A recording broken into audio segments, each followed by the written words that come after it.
सभी साथियों को मेरी तरफ से नमस्कार। साथियों, जो अपने हिंदी साहित्य की जो सीरीज़ चल रही है इन नोट्स के माध्यम से, उसका आज अपने एक और वीडियो है वो करने जा रहे हैं। तो आपसे निवेदन कि आप वीडियो को पूरा देखें और जो साथी लगातार वीडियो देख रहे हैं वो वीडियो को लाइक शेयर अवश्य करें, और जो साथी चैनल से नहीं जुड़े हैं, पहली बार वीडियो देख रहे हैं, वो चैनल को सब्सक्राइब कर लें और अपना सुझाव है वो कमेंट में अवश्य दें। तो आइए शुरुआत करते हैं आज के वीडियो की। और आज हम पढ़ेंगे सगुण भक्ति काव्यधारा के बारे में और इसके महत्वपूर्ण कवि और उनकी कुछ रचनाएं। तो आइए शुरुआत करते हैं आज की वीडियो की और देखते हैं सगुण भक्ति काव्यधारा से संबंधित कुछ महत्वपूर्ण तथ्य। तो देखिए साथियों, साकार ईश्वर के उपासक कवियों द्वारा रचित काव्य है वो सगुण भक्ति काव्य कहलाता है। किसके द्वारा? साकार ईश्वर के उपासक कवियों ने जिस काव्य को रचा है उस काव्य को सगुण भक्ति काव्य है वो कहा जाता है। इसके बाद में नेक्स्ट अपना पॉइंट है, इस काव्य धारा के प्रवर्तन का श्रेय वैष्णव भक्तों को जाता है। कि इस काव्य धारा को, सगुण भक्ति काव्य धारा के प्रवर्तन का जो श्रेय है वो वैष्णव भक्तों को जाता है। वैष्णव भक्ति के आदि आचार्य रामानुजाचार्य माने जाते हैं। कौन माने जाते हैं? प्रारंभिक आचार्य। आदि का अर्थ होता है प्रारंभिक। तो वैष्णव भक्ति के प्रारंभिक आचार्य है वो रामानुजाचार्य को माना जाता है। ये काफ़ी महत्वपूर्ण फैक्ट है। इसके बाद में देखिए नेक्स्ट है, वैष्णव भक्ति का उदय है वो दक्षिण भारत में हुआ था। कहाँ पर हुआ? दक्षिण भारत में वैष्णव भक्ति का उदय हुआ था। इसके बाद में नेक्स्ट अपना फैक्ट देखिए साथियों की सगुण भक्ति काव्य धारा के दो भेद माने गए हैं। कितने भेद माने गए हैं? दो भेद। किसके? सगुण भक्ति काव्य धारा के, जिसमें एक नंबर पर है रामाश्रयी काव्य धारा और दूसरी है कृष्णाश्रयी काव्य धारा। तो रामाश्रयी में राम भक्ति का वर्णन किया गया है और कृष्णाश्रयी में कृष्ण भक्ति का वर्णन है वो किया गया है। कृष्णाश्रयी काव्य धारा का आधार स्रोत लीलावतार को माना जाता है। किसको? लीलावतार को। कृष्णाश्रयी काव्य धारा का आधार स्रोत लीलावतार को माना जाता है। इसके बाद में नेक्स्ट देखिए, कृष्ण भक्ति काव्य धारा के बारे में अपने पढ़ेंगे। तो इसके दो, सगुण भक्ति काव्य धारा के जो दो पार्ट हैं उनमें सबसे पहले अपने कृष्ण भक्ति काव्य धारा के बारे में पढ़ रहे हैं। तो इसमें देखिए, भगवान विष्णु के अवतार कृष्ण को अपना आराध्य मान करके उपासना करने वाले भक्तों द्वारा रचित काव्य है वो दिया गया है। किसमें? कृष्ण भक्ति में। इसके बाद में कृष्ण भक्ति से संबंधित महत्वपूर्ण तथ्य हैं, इनको आप अच्छी तरह से याद रखें और नोट भी कर सकते हैं। तो देखिए साथियों, कृष्ण भक्ति काव्य धारा के प्रवर्तन का श्रेय किसको जाता है? वल्लभाचार्य को जाता है। ये महत्वपूर्ण फैक्ट है, यहाँ से काफ़ी बार पुराने पेपरों में क्वेश्चन है वो पूछा गया है। इसके बाद में नेक्स्ट देखिए, कृष्ण शब्द का उल्लेख सर्वप्रथम ऋग्वेद में मिलता है। कौन से वेद में? ऋग्वेद में मिलता है। ऋग्वेद का कृष्ण भगवत स्वरूप कृष्ण यानी महाभारत का कृष्ण से भिन्न है। इसके बाद में है, भागवत पुराण कृष्ण भक्ति काव्य धारा का आधार ग्रंथ माना जाता है। कौन सा? भागवत पुराण को कृष्ण भक्ति काव्य धारा का आधार ग्रंथ है वो माना जाता है। इसके बाद में नेक्स्ट देखिए साथियों, सामान्यतः कृष्ण के दो रूप है वो माने जाते हैं। कितने रूप माने जाते हैं? दो रूप। कौन कौन से? एक तो है लोक रक्षक और दूसरा है लोक रंजक। यानी लोक रक्षक ऐश्वर्य में होता है ये, और महाभारत में इसका वर्णन है, और लोक रंजक ये माधुर्य में होता है जो कि पुराणों में वर्णित है। तो काफ़ी महत्वपूर्ण फैक्ट है ये। इसके बाद में नेक्स्ट देखिए, हिंदी में कृष्ण को काव्य का विषय बनाने का श्रेय विद्यापति को दिया जाता है। ये महत्वपूर्ण फैक्ट है, पुराने पेपरों में पूछा भी गया है कि हिंदी में कृष्ण को काव्य का विषय है वो बनाने का श्रेय किस कवि को दिया जाता है? तो विद्यापति को दिया जाता है। इसके बाद में नेक्स्ट अपना फैक्ट देखिए साथियों, सहजिया संप्रदाय में कृष्ण को रस व राधा को रति के नाम से जाना जाता है। सहजिया संप्रदाय में, तो इसमें देखिए मैंने यहाँ पर लिखा है ये सहजिया संप्रदाय है। इसमें राधा और कृष्ण नाम लिख करके, राधा है वो रति से संबंधित है और कृष्ण है वो रस से संबंधित माने जाते हैं। इसके बाद में नेक्स्ट अपना महत्वपूर्ण फैक्ट है साथियों, राधा शब्द का सर्वप्रथम उल्लेख गाथा सप्तशती यानी हाल कवि में मिलता है। राधा शब्द का सर्वप्रथम उल्लेख कहाँ पर मिलता है? गाथा सप्तशती इसमें मिलता है। इसके कवि कौन है? हाल कवि। इसके बाद में कृष्ण भक्ति की जो काव्य धारा की जो विशेषताएं हैं वो आपके सामने हैं। तो देखिए कौन कौन सी विशेषताएं हैं। विशेषताओं से अक्सर एग्जाम में क्वेश्चन है वो पूछा जाता है। तो देखिए साथियों, कृष्ण भक्ति की जो विशेषताएं उनमें अपने पहले सबसे लिखी है, कृष्ण का ब्रह्म रूप में चित्रण इन काव्य धारा में किया गया है, और कृष्ण की बाल लीलाओं तथा रास लीलाओं का वर्णन भी किया गया है, और वात्सल्य और श्रृंगार रस का वर्णन भी किया गया है। इसके बाद में मुक्त काव्य इसमें पाया जाता है और ब्रज भाषा का प्रयोग किया गया है। गेय पदों का लेखन इसमें होता है और लोकोक्ति व मुहावरों का प्रयोग भी किया जाता है। इसके बाद में नेक्स्ट देखिए साथियों, कृष्ण भक्ति काव्य धारा के जो प्रमुख कवि हैं उनके बारे में अपने यहाँ पर जानेंगे। तो ये महत्वपूर्ण फैक्ट है, एग्जाम में यहाँ से अक्सर एग्जाम में क्वेश्चन अवश्य ही पूछा जाता है, तो आप इसे अच्छी तरह से याद रखें।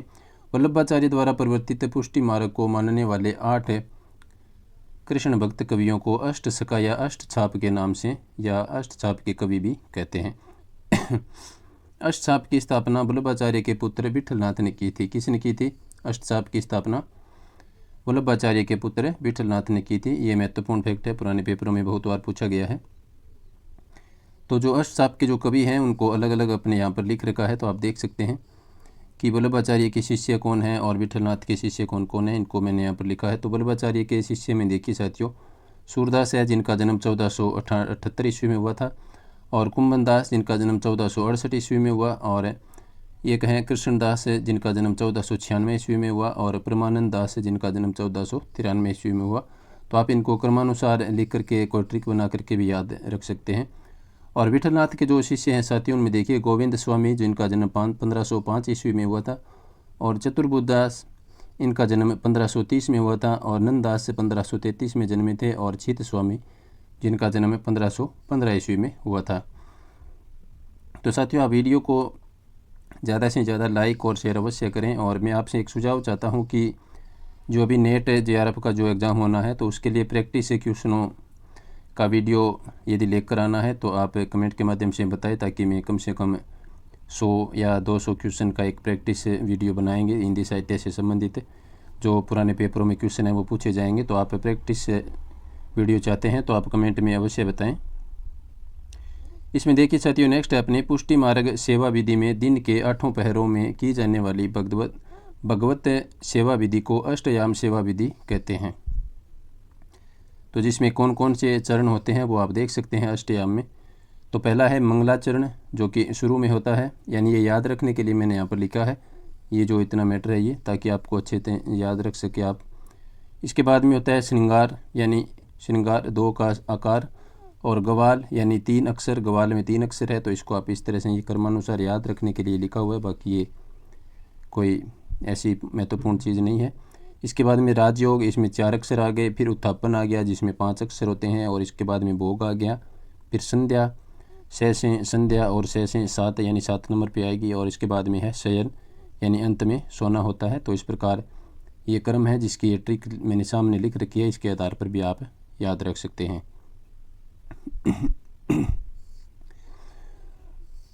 नेक्स्ट देखिए साथियों अपना महत्वपूर्ण तथ्य, यह अष्टयाम विधि श्रीनाथ जी के मंदिर में प्रचलित हुई थी। श्रीनाथ जी की मूर्ति की स्थापना 1519 ईस्वी को वल्लभाचार्य द्वारा की गई थी।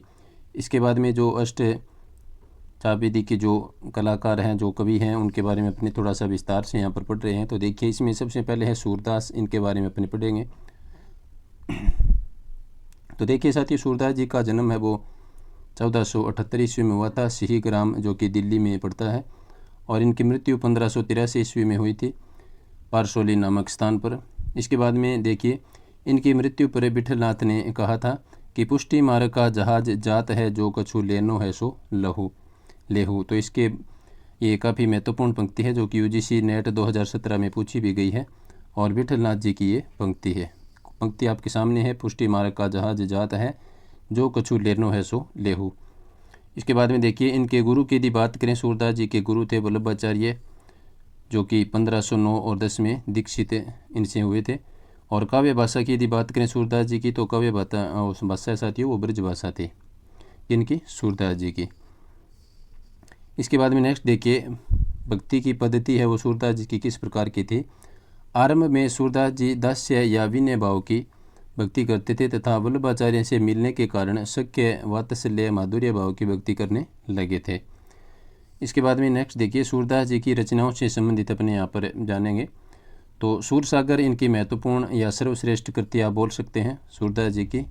सूरसागर जो कि गीतावली से समानता है वो रखती है। उपविजय या आधार स्रोत कौन सा है? तो श्रीमद् भागवत के 10वें स्कंद का 46वां या और 47वां अध्याय है वो इसका आधार स्रोत माना जाता है, किसका? सूरसागर का। इसके बाद में नेक्स्ट देखिए, जो सूरसागर का प्रकाशन है वो कब हुआ था? तो साथियों, नागरी प्रचारणी सभा काशी के द्वारा इसका प्रकाशन है वो किया गया था, नंद दुलारे वाजपेयी के द्वारा करवाया गया था। इसका विभाजन है वो 12 स्कंदों में किया गया है। सूरसागर का विभाजन कितने स्कंदों में है? 12 स्कंदों में। ये महत्वपूर्ण तथ्य है, इसे आप याद रखें। और पद की यदि बात करें साथियों, तो इसमें कुछ 4936 पद है वो दिए गए हैं, और सर्वाधिक पद 10वें स्कंद में दिए गए हैं। यह आपसे पूछा जा सकता है कि सूरसागर का जो कौन सा स्कंद है जिसमें सर्वाधिक पद है, तो वो 10वां स्कंद है, आप याद रखें। इसके बाद में देखिए साथियों, सबसे प्रभावशाली जो प्रसंग की यदि बात करें तो भ्रमर गीत है वो इसका सबसे प्रभावशाली प्रसंग है, जो कि निर्गुण व सगुण की विजय का चित्रण है वो करता है। नेक्स्ट देखिए, सूरदास भ्रमर गीत परंपरा के प्रवर्तक माने जाते हैं। किस परंपरा के? भ्रमर गीत परंपरा के प्रवर्तक कौन माने जाते हैं? सूरदास जी माने जाते हैं। सूरसागर किसी चली आ रही परंपरा, चाहे वह मौखिक ही रही हो, पूर्ण विकास सा प्रतीत होता है। ये आचार्य रामचंद्र शुक्ल की पंक्ति है। सूरसागर के बारे में इन्होंने कहा है, तो आप इन्हें अच्छी तरह से याद रखें इस पंक्ति को। इसके बाद में अपनी बात करते हैं साहित्य लहरी, जो कि सूरदास जी की काफ़ी महत्वपूर्ण रचना है। तो इसमें देखिए साथियों, जो साहित्य लहरी है इसका उपनाम है लक्षण ग्रंथ है। यह रीतिपरक काव्य या फिर अलंकार निरूपक ग्रंथ इन्हें कहा जाता है।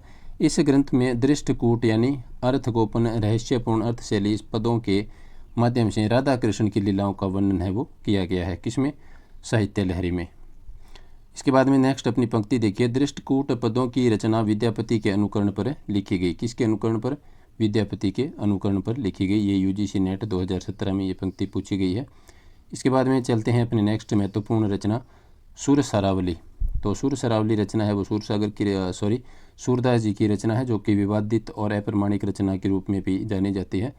तो इसमें देखिए साथियों, जो अन्य रचनाएं हैं वो सूरदास जी की, तो वो इस प्रकार से हैं: सूर पचीसी और सूर साठी, सूर रामायण और आधार रस केली राधा रस केली। तो सूर पचीसी सूरसागर की है, तो साथियों प्रेम पचीसी है वो मुंशी प्रेमचंद की है, इसको आप याद रखें।